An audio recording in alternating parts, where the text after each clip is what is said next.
passava então ao Alberto Neves. Bom, boas tardes. Com muito prazer que aqui me encontro, embora não esteja nas condições fónicas. As minhas felicitações às animadoras e promotoras das inquietações pedagógicas, nós fazemos este trabalho, também, em homenagem a vós, decidi vir do Algarve esta manhã e vir aqui encontrar-me convosco. Eu gostava de começar até pelas citações que tenho no artigo que saiu do Jornal de Letras, porque este artigo foi, de certo modo, suscitado pela leitura que fiz do Público, de há 3 semanas atrás, em que primeiro fiquei de boca aberta e depois fiquei mesmo revoltado. E então lia-se lá: empregados de comércio e de restaurante são as 2 qualificações mais em alta em Portugal, segundo o inquérito da ANQEP, a 1.630 empresas de todo o país, que será uma das bases, portanto, esse estudo, não é? A 1.630 empresas será uma das bases para a redefinição da rede de educação e formação profissional em Portugal. Portanto, temos aqui como é que se faz política pública, como é que se pensa fazer política pública, fazendo um estudo com empresários de 1.630 empresas que dizem: nós precisamos de trabalhadores dos nossos restaurantes, precisamos de mais trabalhadores das nossas lojas, e então, bom, aqui está a base de uma política pública para a educação e formação profissional. Porque é realmente boca aberta. Pareceu um obsceno, de certo modo. Nem acreditava, mas pelo menos a honestidade de o disserem, não é? Muitas vezes disfarçam certas coisas com uma retórica que não foi o caso. Mas depois comparei com o que tinha lido já há algum tempo, os textos de Condorcet, em que ele dá uma ideia do que deve ser a política pública a suscitar em França, no tempo da Revolução Francesa, e eu fiz a tradução, portanto, perdoem que é uma tradução um bocado livre. Faremos ver, diz ele, ou escreve ele, foi dos últimos textos que ele escreveu, antes de morrer, faremos ver que se pode instruir a massa inteira de um povo de tudo o que as pessoas precisam de saber. Portanto, já esta ideia de uma educação universal e de uma educação abrangente, não é? De tudo o que as pessoas precisam de saber, para a economia doméstica, para a administração dos seus negócios, para o livre desenvolvimento do seu engenho e das suas faculdades, para conhecerem os seus direitos, os defenderem e os exercerem, para conhecerem os seus deveres e poderem cumpri-los devidamente, para avaliarem as suas ações e as dos outros de acordo com a sua consciência esclarecida e não ficarem alheios a nenhum dos sentimentos elevados e delicados que honram a natureza humana, para não dependerem cegamente daqueles a quem são forçados a confiar a direção dos seus interesses ou o exercício dos seus direitos, para se manterem em estado de os escolher e de os vigiar, para não serem mais vítimas desses erros populares que atormentam a vida com temores supersticiosos e esperanças quiméricas, para se defenderem contra os preconceitos apenas com a força da sua razão. Realmente pareceu-me que, ao ler esta frase deste texto do Público,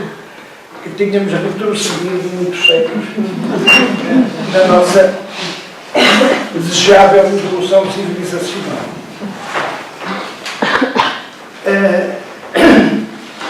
Ainda atrás de Condorcet, ainda antes de Condorcet, realmente esta tentativa de progresso civilizacional para a humanidade, recordo também aquilo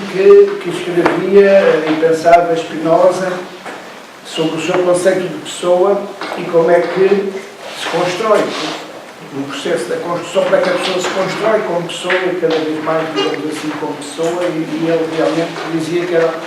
não era como indivíduo, não era isoladamente, portanto, o seu conceito de pessoa não tem nada a ver com o anglo-saxónico, digamos assim, os filósofos de individualismo, porque ele considera que a pessoa se constrói sempre na relação e nunca isoladamente como uma ilha. E em dois tipos de relação, ou a relação com os outros, a relação com o mundo social, digamos assim, é que ele chama política, desse tipo de relações e inter-relações, ou a relação com as coisas, com o mundo material, é aquilo que ele chama de trabalho. Portanto, é o trabalho da política que as pessoas constroem. Mas este movimento de construção da pessoa não é automático nem inevitável. Portanto, ele considera também que há um dever da sociedade em promover, encorajar, estimular este movimento positivo de desenvolvimento da pessoa pelo trabalho e pela política. Porque considera também que há contextos sociais que travam, que bloqueiam, que impedem este movimento. E, portanto, daí o dever da sociedade política de apoiar todos e cada um neste processo de construção de si próprios, como pessoas, na comunidade. Ora bem, portanto, de certo modo, aquilo que eu tenho feito ao longo da minha vida ativa tem sido tentar contribuir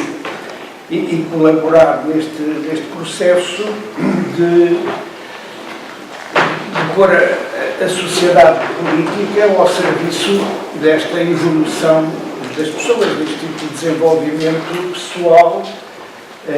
que eu creio que a educação tem um papel muito importante. E, efetivamente, não a educação apenas institucionalizada, mas a educação que se passa em todos os momentos da vida, em todos os quadrantes da sociedade. Portanto, uma educação que considera toda uma série de momentos, toda uma série de modalidades. Não se descarta a educação formal, a educação escolar, mas há também, temos que considerar todos os outros momentos e situações educacionais que sucedem na vida de cada um. Eu estive a pensar que de 20 em 20 anos costumam chamar para tentar inspirar alguma aconteceu em 1976, em 1996, quando foi o ano europeu da aprendizagem ao longo da vida, e estamos quase a chegar a 2016. Eu começo a imaginar se a história se vai pela outra vez,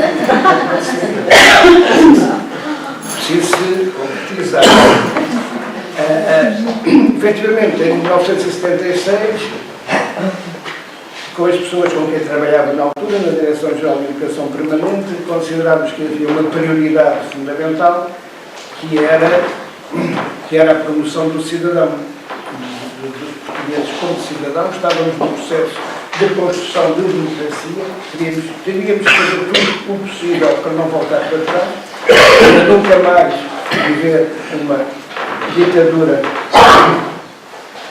como tínhamos vivido, e portanto a aposta na educação de adultos pareceu fundamental. Na altura até o conceito que utilizámos foi a educação permanente, mas numa perspectiva de educação popular, e a aposta na educação de adultos foi tanto mais oportuna quanto nos parecia que antes não havia adultos, porque os portugueses num regime fascista eram considerados como infantilizados e não eram considerados como adultos, como pessoas com alguma autonomia. E, portanto, o que era necessário era apostar realmente nas pessoas, na cidadania, na democracia e numa independência pessoal, social, política das pessoas. E a estratégia acentuou muito nessa perspectiva. Não consideramos tanto as questões relacionadas com a formação profissional e outra, que também era certamente importante, mas a prioridade foi dada a este aspecto da cidadania, apostando muito nos movimentos sociais populares que existiam, na auto-organização que se fazia tanto nas cidades como no meio rural, onde as pessoas procuravam resolver problemas do cotidiano, do dia-a-dia, entre si, numa grande autonomia e em cooperação, digamos assim, e pôs a administração pública ao serviço desses movimentos, ao serviço desses projetos, não concebendo uma política centralizada, mas fundamentalmente considerando esta direção-geral como quase um centro de recursos ao serviço das muitas experiências que se multiplicavam pelo país.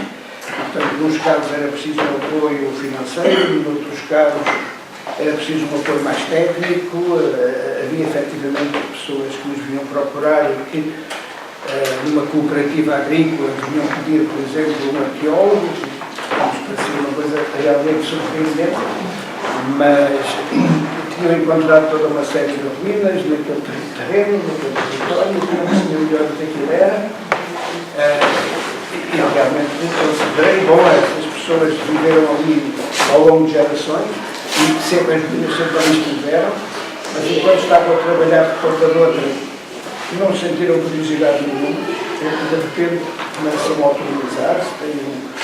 uma cooperativa em que trabalham em conjunto, sentem o território certamente como seu e já começam a ter curiosidade em compreender o eu. Isso acontecia em muitos casos, outros eram mais em termos de vida cultural, um animador, um ensinador, até um realizador de cinema, que foi no caso quando o Luís Simões foi às Minas de São Pedro da Cova fazer um filme sobre a história das Minas. E também era aí que nos pediram também alguém que apoiasse a criação do museu, porque onde há mais fósseis não é necessariamente na Faculdade de Ciências. Portanto, todos estes aspectos e estas facetas da educação popular me pareciam ser fundamentais neste grande desígnio, digamos, de uma formação dos cidadãos em Portugal. Mais tarde, portanto, em 96, 97, 98, em que de novo me convidaram para fazer algum trabalho nesta área da educação de adultos, claro que a situação era muito diferente e era preciso saber também, como a pergunta que a Maria Emília fazia, quer dizer, quem era o adulto em 1996, em Portugal. Tinha havido um trabalho recentemente publicado, em 95, no Estudo Nacional da Democracia, coordenado pela Ana Oliveira, e um estudo até de base internacional e tinha chegado à conclusão que, entre outras, que 80% da população adulta portuguesa não atingia o nível 3, havia o nível 5, não atingia o nível 3 de democracia, e esse nível 3 era considerado a nível europeu como um nível mínimo, um nível básico para as pessoas se integrarem na sua sociedade, sob todos os pontos de vista. E, portanto, havia efetivamente aqui um enorme trabalho a fazer no sentido de promover essa literacia, não só no sentido de saber ler e escrever, mas no sentido mais abrangente. E foi esse trabalho que, de certo modo, passámos a fazer, de procurar encontrar o que seriam aquilo que chamamos as competências básicas, ou as competências-chave, que os cidadãos portugueses deveriam ter para obter, ao chegar a esse nível 3, pelo menos, da literacia e de estarem mais aptos e capacitados para se encontrarem e para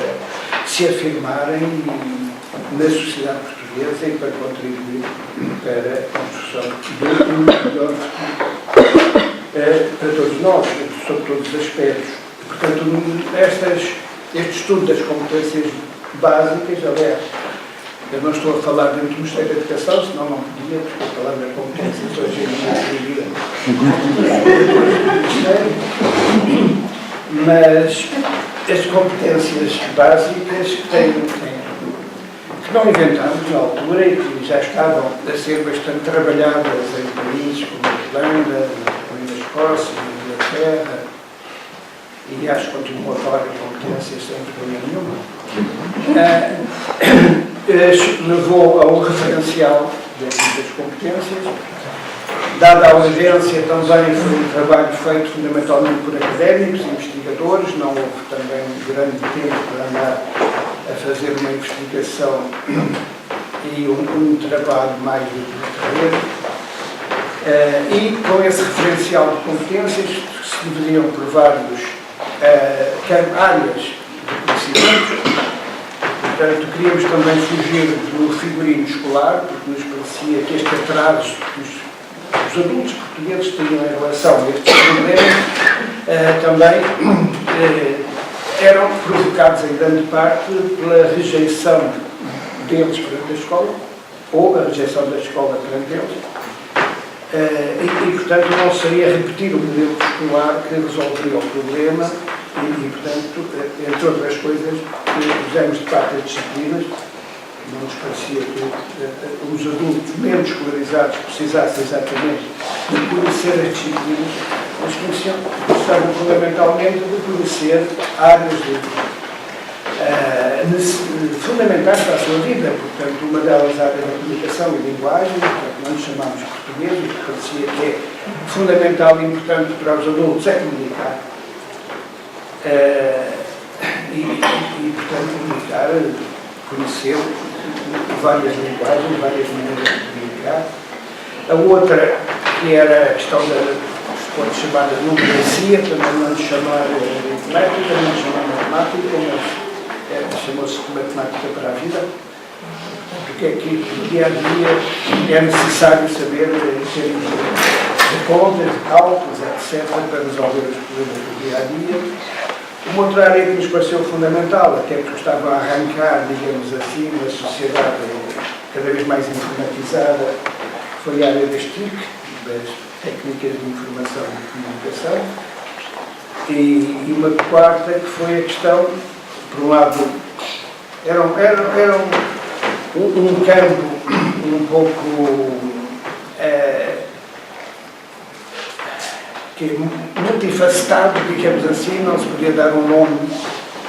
único e acabou por se chamar empregabilidade e cidadania, onde se tentaram juntar atitudes perante o emprego, trabalho em equipa, a concepção do projeto, a ideia do projeto, etc. E, por outro lado, também as questões mais ligadas à cidadania ou ligadas à sociedade, etc. Portanto, isto depois ficou também estruturado por níveis. Um nível básico, um nível escolar, um nível mais avançado, que, para efeitos de equivalência, acabou por corresponder a um quarto ano, a um sexto ano, a um nono ano e, mais tarde, a um 12º ano. Questões de equivalência à escolaridade. Ora bem, e se em 2016 voltasse a acontecer em relação à população adulta e natural hoje, quem são, onde estão, o que é que precisam? A situação é muito mais complexa. Creio que as sociedades têm um pouco a característica de serem complexificadas e não parece que possa haver uma resposta única. Há adultos, não há um adulto, há adultos em todos os níveis, em todos os aspectos da sociedade, com necessidades muito diversificadas, muito diferentes e certamente creio que havia necessidade de um certo estudo prévio em relação à sociedade portuguesa, ou também recolher estudos que estão feitos. Possivelmente há muita coisa feita que se possa aproveitar para caracterizar melhor a situação dos adultos em Portugal. Nesta perspectiva da educação permanente, creio que depois haverá toda uma panóplia de respostas possíveis a procurar dar a nível da sociedade política, digamos, de respostas de organização de processos de educação e formação em função de determinado tipo de necessidades, que podem ir desde respostas a nível de ensino superior para determinadas camadas até respostas a nível de campanhas de alfabetização, de cursos de alfabetização, porque, contrariamente àquilo que se pensa, há muita gente que não domina os códigos básicos da escrita, da leitura, em Portugal, e não são só imigrantes, não são só minorias étnicas, digamos assim. Mas creio que, além de uma resposta que possa ser dada numa perspectiva governamental, por qualquer departamento da educação, haverá também outro tipo de respostas que não serão dadas pelo Estado Central, nem sequer pelo Estado, digamos assim. Creio que algumas deverão ser dadas pelos poderes locais, em que é possível estabelecer uma espécie de contrato entre o Governo Central e as autarquias, no sentido de estabelecer quem deve fazer o quê nesta área geral da educação permanente e da educação de adultos em particular. Parece-me que, por nível das autarquias, há muito mais que pode ser feito. Mas como na educação de adultos me parece fundamental considerarmos sempre os aspectos da educação não formal e da educação informal, porque quando lançamos propostas e projetos de educação formal, temos aquele dilema que é permanente na educação de adultos. Quem responde e quem vem são os que já sabem mais, são os que já têm maior escolaridade. Esses é que compreendem o valor destes processos, destes cursos, e aderem. A grande massa da população continua aliada, digamos assim, destes processos, e até quando ouvem falar em educação, quando ouvem falar em acontecimentos culturais, muitas vezes viram costas e dizem, não, isto não é para mim, digamos assim. Portanto, a educação não formal é a grande resposta, digamos, para este público. Alguns têm chamado de não público, pessoas que espontaneamente não aderem a este tipo de propostas. E a educação não formal é tentar tocar as pessoas, motivar as pessoas por aquilo que lhes interessa mais. E para isso é preciso estar junto a elas, saber o que é que as motiva, porque pode ser um grupo teatral, pode ser um grupo coral, pode ser um grupo esportivo, pode ser um grupo de excursões, pode ser um grupo de passeio na natureza, pode ser tanta coisa, pode ser um grupo ligado